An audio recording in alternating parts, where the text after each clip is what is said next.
మెదక్ జిల్లా రామయ్యంపేట మండలం ఝాన్సీలింగాపూర్ ప్రభుత్వం ప్రతిష్టాత్మకంగా చేపట్టిన 4 పథకాల అమలులో భాగంగా గ్రామంలో సర్వే నిర్వహించడం జరిగింది. నేడు గ్రామంలోని గ్రామ పంచాయతీ వద్ద నిర్వహిస్తున్న గ్రామ సభలో గ్రామస్తులు ఆందోళన చేపట్టారు. అర్హులైన భూమి లేని నిరుపేదలకు ఇంద్రమ్మ ఆత్మీయ భరోసా అమలు చేయాలని గ్రామస్తులు డిమాండ్ చేశారు. భూమి ఉన్న వారికి మాత్రమే ఇంద్రమ్మ ఆత్మీయ భరోసా అమలు చేస్తున్నారని ఆగ్రహం వ్యక్తం చేశారు. అర్హులైన వారి పేర్లు కాకుండా అనర్హుల పేర్లు ఉన్నాయని మళ్లీ సర్వే చేసి గ్రామంలో గ్రామ సభ నిర్వహించాలని గ్రామస్తులు ఆగ్రహం వ్యక్తం చేశారు. ఈ సందర్భంగా అధికారులు గ్రామస్తులు మాట్లాడుతూ అర్హులైన వారు మళ్లీ తమ దరఖాస్తులను అందజేయాలని, అర్హులైన ప్రతి ఒక్కరికి ఖచ్చితంగా సంక్షేమ పథకాలు అందించడం జరుగుతుందని, ఎవరూ కూడా నిరాశ పడకూడదని అధికారులు సూచించారు. అర్హులైన వారికి కాకుండా అన్ని విధాలుగా ఉన్నటువంటి వారి పేర్లు జాబితాలో ఉండడం ఎంతవరకు సమంజసమని మళ్లీ సర్వే నిర్వహించి లబ్ధిదారుల ఎంపిక చేయాలని గ్రామస్తులు డిమాండ్ చేశారు.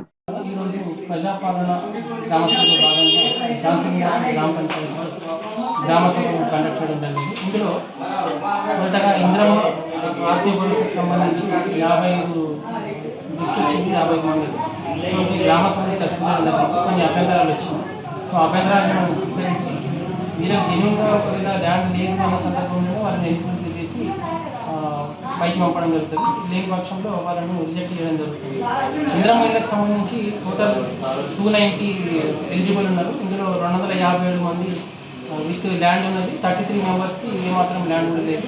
సో టోటల్ ఇది ఇంద్రమ్మ ఇల్లు 290 ఉన్నాయి. రైతు భరోసా సంబంధించి 3.30 ఎకరాల గుంటలు ఇక్కడ నాన్ ఎరబుల్ ఏరియా కింద ఉన్నది.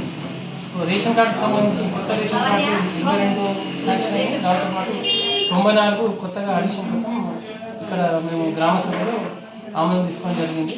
సో ఇంద్రమ్మ ఆత్మీయ భరోసాకు సంబంధించి కొందరు ఆర్టిఫిషియల్ చేయడం, వాటికి సంబంధించి వాళ్ళ గురించి లెటర్ తీసుకుంటున్నాం. దాని మీద ఎంక్వైరీ చేసి అందులో మాత్రమే ఈ ఇంద్రమ్మ ఆత్మీయ భరోసా అందేటట్టు చూస్తాం. అలాగే ఇక్కడ కూడా అనర్హులు క్లాస్ కాకుండా అనర్హులకు రాకుండా చూడడానికి మా బాధ్యత ఉన్నది.